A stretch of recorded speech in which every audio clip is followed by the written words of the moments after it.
Hi, welcome to In a Pickle Knitting. My name is Donna and today is Vlogmas number 22. Today I'm coming to you again with a children's literature book for the holidays.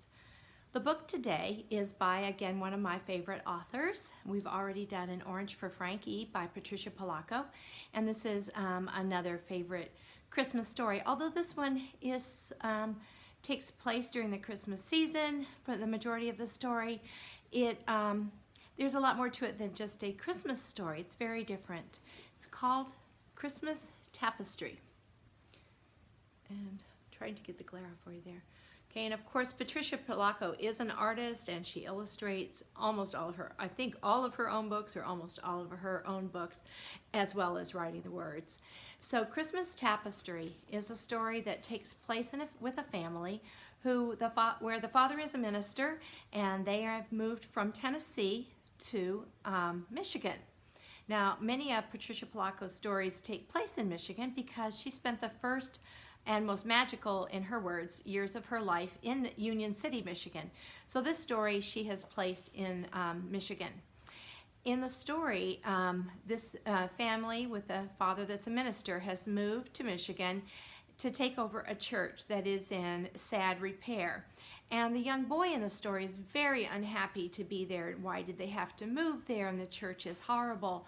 But the father has faith and hope that he will turn things around in that church as he had done in the church they came from.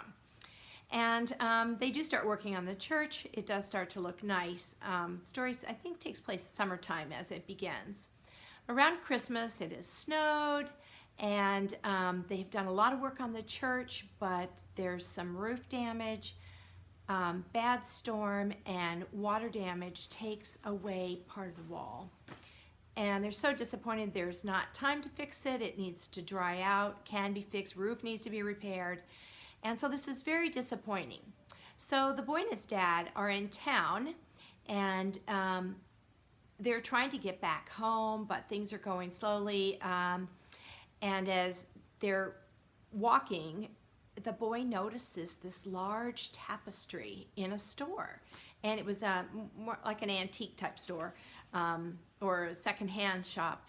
And they go in and he thinks that they could hang that on the wall to cover this unsightly hole.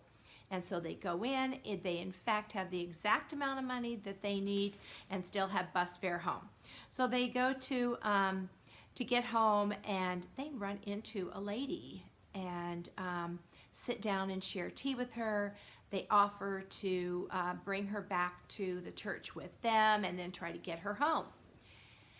While there, she sees the tapestry and, "Where did you get this?" And it was hers. She had made it. And this was many, many, many years ago. And it had been her wedding chuppah, I think is how you say it, chuppah. And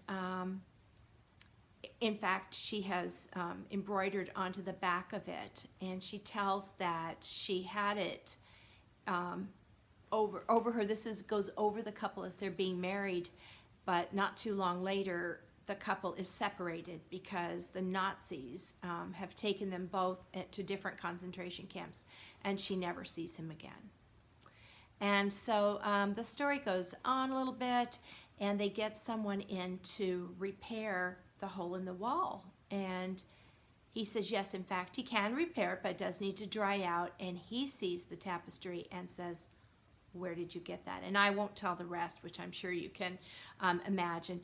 But it is a beautiful story and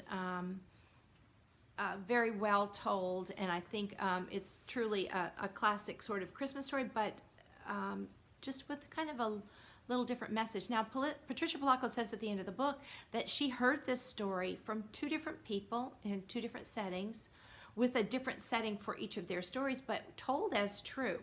So she took the story and adapted it as her own and set it in her home in Michigan and adapted it down for children. So this would be a good book, I think, grades 3 through 5, definitely an approachable book.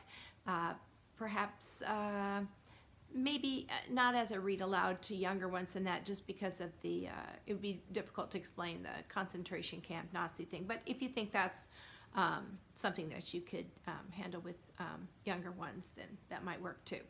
So that's our book for today, Christmas Tapestry, and I hope you'll join me back again tomorrow for another day on Vlogmas 23. Bye-bye.